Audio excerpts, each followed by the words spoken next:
ঠোঁট দুটো তের ঠোঁটের একদম কাছে নিয়ে আসলো। এভাবে জঙ্কুক তাকে কাছে টেনে আনতে চমকে উঠল তে। ভয়ে তার ঠোঁট দুটো কাঁপতে লাগলো। জঙ্কুক তের চোখের নিচে চোখ রেখে তের ঠোঁটে নিজের ঠোঁট ডুবিয়ে দিল। তের ঠোঁট দুটো আরো শক্ত করে নিজের ঠোঁটে চেপে ধরলো। 5 মিনিট পর তের কাছ থেকে সরে আসলো সে। এতক্ষণ কেমন যেন এক ঘোরে ডুবেছিল সে। নিজেকে তের কাছ থেকে সরিয়ে এনে রুম থেকে বেরিয়ে ছাদে চলে গেল সে। কি করতে যাচ্ছিলিস তুই জঙ্কুক? কিভাবে এই মেয়েকে নিজের এত কাছে টেনে নিলি আজ? তুই ভালোবেসে ফেলিসনি তো এই মেয়েকে? ভালোবাসলে কিভাবে ওকে কষ্ট দিবি তুই? না জঙ্কুক, এরকম কখনো করিস না। এই মেয়েকে ভালোবাসা যে অসম্ভব। ভুলে যাস না, এই মেয়ের কারণেই নিজের ভালোবাসা হারিয়েছিলিস তুই। নিজের বাবা হওয়ার স্বপ্ন নিজের চোখের সামনে শেষ হতে দেখেছিলিস তুই। জীবন্ত লাশ হয়ে বেঁচেছিলিস তুই। কিভাবে ভুলে যাস এসব কিছু? নিজের সাথে কথাগুলো বলতে লাগলো জঙ্কুক। অপরদিকে তে আয়নার সামনে দাঁড়িয়ে নিজের ঠোঁটে হাত বোলাতে লাগলো। কেমন যেন হাসির মিষ্টি ভাব ভেসে উঠলো তার চোখে মুখে। এই প্রথম জঙ্কুক তাকে নিজের এত কাছে টেনে নিয়েছে। এত বছরের সম্পর্কে জঙ্কুক তের হাতটা পর্যন্ত ভালোভাবে স্পর্শ করতে চাইতো না, আর আজকে তেকে নিজের এত কাছে টেনে নিল। তে নিজেই কথাগুলো বলতে লাগলো। আজ তোমার স্পর্শে হিংসা ছিল না, আজ তোমার স্পর্শে আমি ভালোবাসা ফিল করেছি আমার জন্য। আজ তুমি যখন আমাকে কিস করেছো, কোনো হিংসতা দেখিনি তোমার চোখে। তোমার চোখে আজ আমি নিজের জন্য ভালোবাসা দেখেছি। তবে কেন এমন হিংসতা দেখাও তুমি আমার সাথে? জঙ্কুক আর রুমে আসেনি, সোজা অফিসে চলে গেছে। আর তার মায়ের কাছে বলে গেছে তে যেন সুস্থ না হওয়া পর্যন্ত হসপিটালে না যায়। তে নিচে গিয়ে দেখলো তার শাশুড়ি মা রান্নাঘরে। সে রান্নাঘরে গিয়ে জিনকে বলল, গুড মর্নিং মা। Good morning. এখন কেমন আছিস? জ্বর কমেছে? তে বলল, ভালো আছি, আর জ্বর নেই এখন। ও আচ্ছা, জঙ্কুক বলে গেছে তুই সুস্থ না হওয়া পর্যন্ত হসপিটালে না যেতে। কিন্তু মা, তুই তো জানিস জঙ্কুক খুব রেগে থাকে। তুই হসপিটালে গেলে আবার হয়তো তোর সাথে খারাপ বিহেভ করবে। আচ্ছা মা, জঙ্কুক কি আগে এমন ছিল? না রে মা, আমার জঙ্কুক খুব শান্তশিষ্ট একজন ছেলে ছিল। আমার সাথে কেন এমন করছে জঙ্কুক? তের মাথায় হাত বুলিয়ে জিন বলল, সেটা তুই জঙ্কুককে জিজ্ঞেস করিস। আমাকে যে জঙ্কুক কসম দিয়ে রেখেছে, আমি যে তোকে কিছুই বলতে পারবো না রে মা। আচ্ছা মা, আপনি উপরে গিয়ে রেস্ট করুন, আজ আমি রান্না করব। কিন্তু তুই তো অসুস্থ রে মা, তুই গিয়ে রেস্ট কর, আমি রান্না করে নেব। তুই সুস্থ হলে আমাকে হেল্প করিস। তে কোমরে হাত দিয়ে মুখ ফুলিয়ে বলতে লাগলো, মা তুমি যাবে কিনা? জিন হেসে বলল, ও মা, আমার মেয়েটা আমাকে দেখি শাসন করছে। তে মিনতি সুরে বলল, প্লিজ মা প্লিজ। জিন বলল, ঠিক আছে। তে সবার পছন্দেরই খাবার রান্না করলো, স্পেশালি তার হিংস্র বরটার জন্য। আজ খুব খুশি সে, কারণ ভালোবাসা মানুষের প্রথম আদর সে পেয়েছে। আর আজ সে অন্যরকম এক জঙ্কুককে অনুভব করেছে। রান্না শেষে তে ফ্রেশ হয়ে একটা হলুদ শাড়ি পরে নিল, ঠোঁটে হালকা গোলাপি লিপস্টিক দিল, নিজের লম্বা চুলগুলোকে পিঠ সরিয়ে রাখলো, আর চুলগুলোতে টপ টপ করে পানি ঝরছে। জঙ্কুক অফিস থেকে এসে রুমে ঢুকতেই তে চুলের দিকে নজর পড়লো। এক নজর তাকিয়ে থেকে তারপর চোখ সরিয়ে এসে ফ্রেশ হতে গেল। ওয়াশরুমের দরজা খোলার আওয়াজে তে বুঝতে পারলো যে জঙ্কুক এসেছে। তে দৌড়ে নিচে এসে টেবিলে সব খাবার সাজিয়ে দিল। জঙ্কুকও নিচে এসে একটা চেয়ার টেনে বসলো। জঙ্কুক তার মায়ের দিকে তাকিয়ে বলল, ওকে বলো এখানেই বসে খেতে। জঙ্কুকের কথাতে তে খুশিতে তাড়াতাড়ি করে একটা চেয়ার টেনে বসে পড়লো। জঙ্কুক খাবার মুখে দিয়ে বলল, আজ খাবারের স্বাদটা অন্যরকম লাগছে মা। জিন বলল, কেন, মজা হয়নি? অনেক অনেক মজা হয়েছে, তাই তো বললাম আজ স্বাদটা অন্যরকম লাগছে। জঙ্কুকের কথা শুনে তে খুশিতে আত্মহারা হয়ে উঠল। জঙ্কুক খাবার মুখে দিতে দিতে বলল, আজ কি অন্য কেউ রেঁধেছে মা? জিন তের দিকে তাকিয়ে বলল, তে রেঁধেছে। কথাটা শোনার সাথে সাথেই জঙ্কুক সবগুলো খাবার ডাইনিং টেবিল থেকে ছুঁড়ে ফ্লোরে ফেলে দিল। খাবারগুলো খুব শখ করে ভালোবেসে রেঁধেছিল তে। জঙ্কুক খাবারগুলো এভাবে নিচে ফেলে দেওয়াতে তের হাসি খুশি মুখটা নিমেষেই হারিয়ে গেল। আর তার কাছে মনে হলো জঙ্কুক যেন তার হৃদয়টা কেটে দুভাগ করে দিয়েছে। জঙ্কুকের এই কাণ্ড দেখে তার মা ভাই সবাই অবাক চোখে তাকালো তার দিকে। আর তে নিজের চোখের জল আটকে রাখতে না পেরে দৌড়ে উপরে চলে গেল। জঙ্কুক রাগী চোখ নিয়ে তার যাওয়ার পানে তাকিয়ে রইল। জঙ্কুকের মা এসে তার কাঁধে হাত রাখলো। জঙ্কুক তার মায়ের দিকে ফিরে বলল, জানি মা, তুমি বলবে আমি কেন এমন করলাম। জিন শান্ত গলায় বলল, মেয়েটা খুব শখ করে রেঁধেছিল তোর জন্য, আমাদের জন্য, আর তুই এমন করলি বাবা। তুমি ভালো করে জানো মা আমি কেন এমন করি। আর যে মেয়ের জন্য একটা মানুষ দুনিয়া ছেড়ে চলে যায় সে কখনোই ভালো হতে পারে না। ও যদি এতই ভালো হতো তাহলে আজ আমার আমাদের মাঝে থাকতো আর খুশিতে ভরে থাকতো আমাদের পরিবারটা। অফিস থেকে এসে দিন শেষে আমি শুনতাম বাবাই ডাক, যা শুনে আমার ক্লান্ত শরীর পুনরায় সতেজ ফিরে পেত।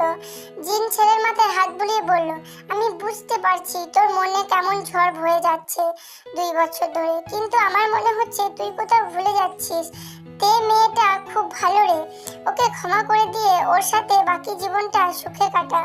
জাঙ্কুক চোয়াল শক্ত করে বলল, এমনটা কখনোই সম্ভব না। ওর সাথে ভালোবাসার অভিনয় করে 1 বছর 8 মাস সম্পর্কের পর বউ বানিয়ে এনেছি।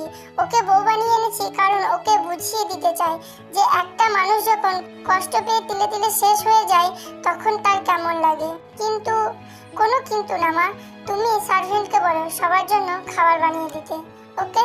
তে মেঝেতে বসে বসে কান্না করছিল আর বলছিল, ভেবেছিলাম তুমি হয়তো আমাকে একটু হলেও ভালোবাসো, ভালোবাসলে এভাবে আমার রান্না করা খাবারগুলো ফেলে দিতে না।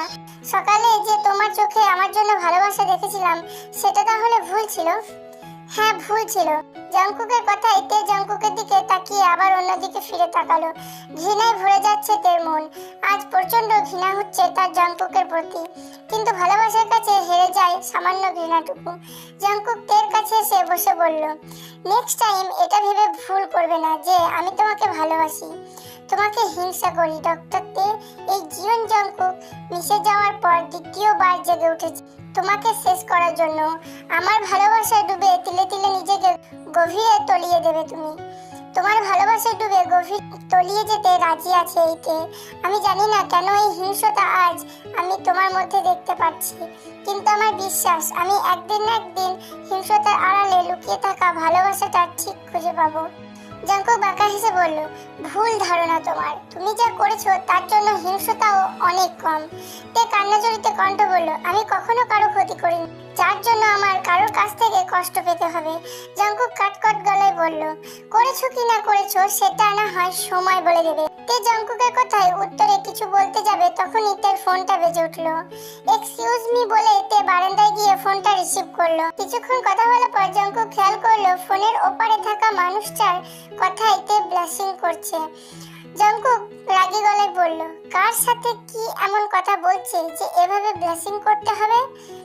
কথা বলে জাঙ্কুক আর নিজের রাগটা কন্ট্রোল না করতে পেরে তের দিকে এগিয়ে গেল। তে সামনের দিকে ফিরে ফোনটা কানে দিয়ে হাসছে। তখনই পিছন থেকে জাঙ্কুক ওর ফোনটা নিয়ে ওর কানে ধরলো। ফোনের ওপাশ থেকে সুগার গানের গলা শুনতে পেল। মধুর গলায় গান গেয়ে শোনাচ্ছে ও তেকে। গান শুনেই তে ব্লাশিং করছিল।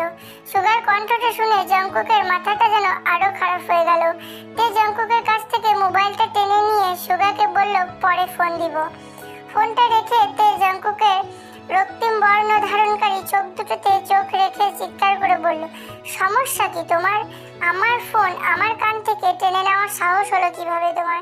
তুমি কি আমাকে বউ বলে মানো যে আমার উপর অধিকার খাটাতে আসছো? এই মুহূর্তে তের একটুও ভয় লাগছে না। এতদিন ভয় পেয়েছিল তাই ওকে এতটা অত্যাচার সহ্য করতে হয়েছে জাঙ্কুকের কাছে থেকে। ভালোবাসার উপর ভরসা রেখেও সহ্য করে গেছে এতদিন জাঙ্কুকের অত্যাচার, কিন্তু জাঙ্কুক তার দুর্বলতার সুযোগ নিতে থাকে।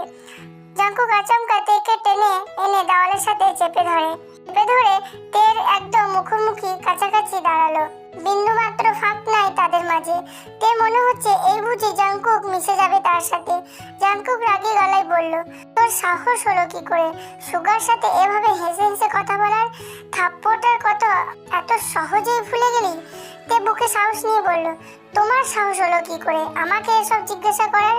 জাঙ্কুক তের গাল দুটো এক হাতে চেপে ধরে বলল, আমার সাহস কিভাবে হলো? তুই আমার বউ, নিজের স্বামীকে চোখের সামনে রেখে অন্য ছেলের সাথে ইটিস পিটিস করিস। তে জাঙ্কুকের হাতটা ঝাড়ি দিয়ে সরিয়ে বলল, মাইন্ড ইওর ল্যাঙ্গুয়েজ। সুগা আমার বেস্ট ফ্রেন্ড, ওকে আর আমাকে নিয়ে আর একটাও বাজে কথা বলবে না। ওর সাথে ছোট থেকে বড় হয়েছি, যদি আর একটাও বাজে কথা বলো তাহলে ভুলে যাব আমি তোমাকে ভালোবাসি। জাঙ্কুক দাঁতে দাঁত চেপে বলল, তুই কি খারাপ করবি? আমার তো মনে হচ্ছে তুই তো ওই ছেলেটার সাথে কত না খারাপ মুহূর্ত। জাঙ্কুকের কথার সাথে সাথেই তে খুব জোরেই একটা কষিয়ে থাপ্পড় বসিয়ে দিল জাঙ্কুকের গালে। জাঙ্কুক এক হাত গালে দিয়ে দাঁড়িয়ে রইল। সে একটুও প্রস্তুত ছিল না এটার জন্য। তে যে এমন কিছু করবে জঙ্কুক ভাবেওনি। জঙ্কুক রাগে গাল থেকে হাত সরিয়ে নিয়ে তেকে কোলে তুলে নিয়ে গিয়ে বিছানায় ফেলে দিল। তারপর তের ওপর নিজের ভর দিয়ে শুয়ে পড়লো। তে এবার ভয় পেয়ে গেল। ভয়ে কাঁপতে কাঁপতে বলতে লাগলো, জঙ্কুক কি করছো তুমি? শয়তানি একটা হাসি দিয়ে জঙ্কুক বলল, কি করছি তুমি জানো না বউ? তে কাঁদতে কাঁদতে বলল, প্লিজ এমন করো না, আমি তো তোমার বউ, আর ভালোবেসে স্পর্শ করলে আমার কোনো আপত্তি নেই, কিন্তু হিংস্রতার স্পর্শটা দিয়ে আমাকে অপবিত্র করবে না প্লিজ। জঙ্কুক তের দিকে তাকিয়ে বলল, ও মা তাই নাকি? প্লিজ তোমার সামনে হাত জোর করে বলছি, ভালোবেসে স্পর্শ করো, কিন্তু হিংস্রতা দিয়ে নয়। জঙ্কুক কর্কশ কণ্ঠে বলল, তোকে আমি কখনো ভালোবাসবো তোর এমন মনে হয়? তাহলে এই ভুল ধারণাটা আর মনের মধ্যে পালিস না।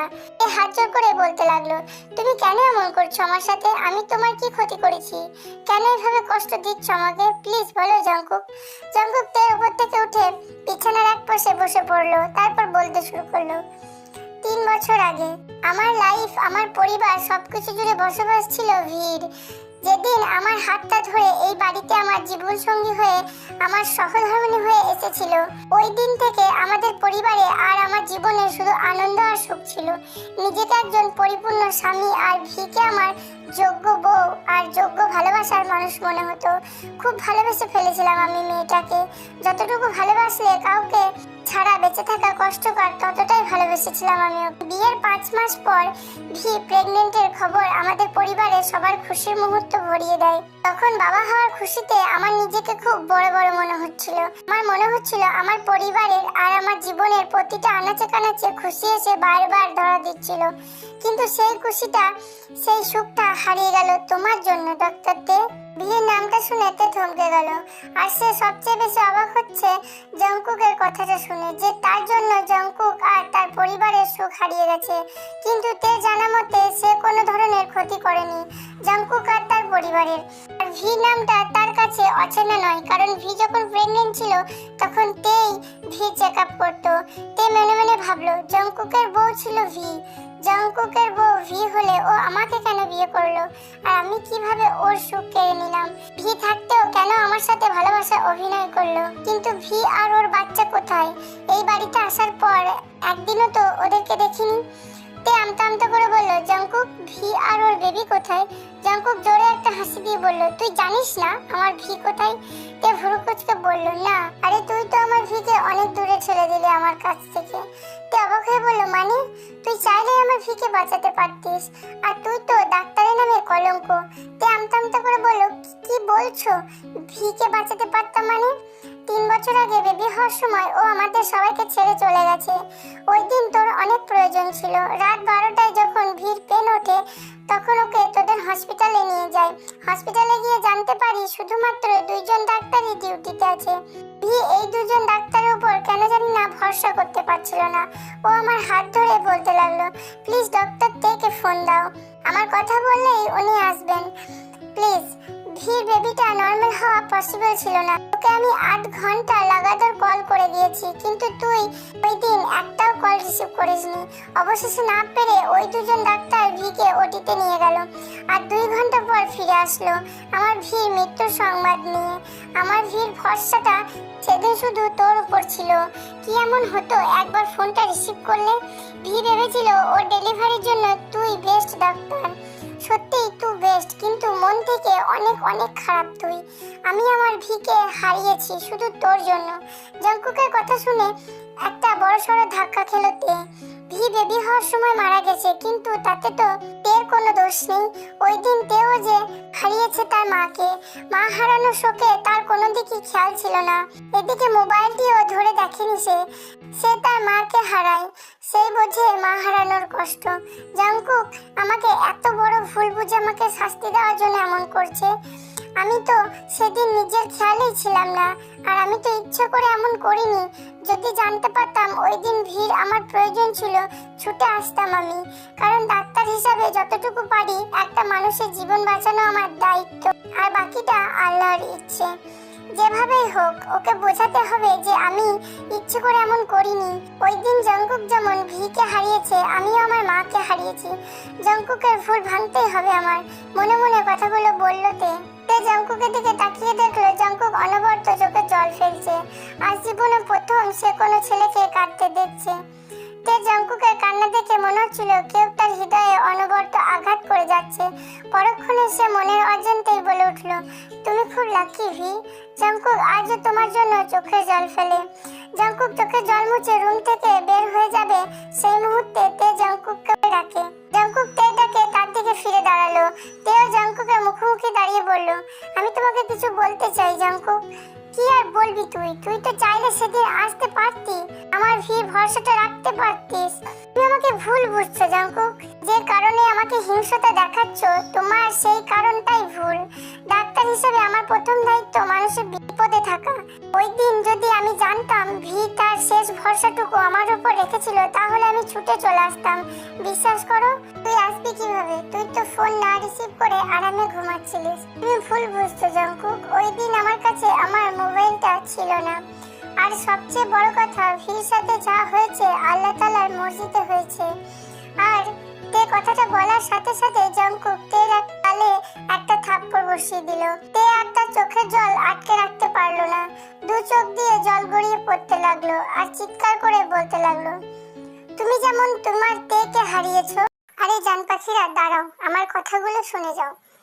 এই স্টোরিটা টু শটে দেওয়ার কথা ছিল, কিন্তু আমার কিছু ব্যক্তিগত সমস্যার কারণে টু শটে স্টোরিটা শেষ করতে পারলাম না। তাই এটা আর একটা পার্ট আসবে যেটা আমি কালকে আপলোড দিব। আর কালকে আমি এই স্টোরিটা শেষ করে দিব। আর স্টোরিটা ভালো লাগলে একটা লাইক করে দিও। তোমরা স্টোরি দেখো কিন্তু লাইক করো না। এতটা কষ্ট করে স্টোরিগুলো বানাই, একটা লাইক তো ডিজার্ভ করি, তাই না? তো চলো পরের স্টোরিতে দেখাচ্ছি।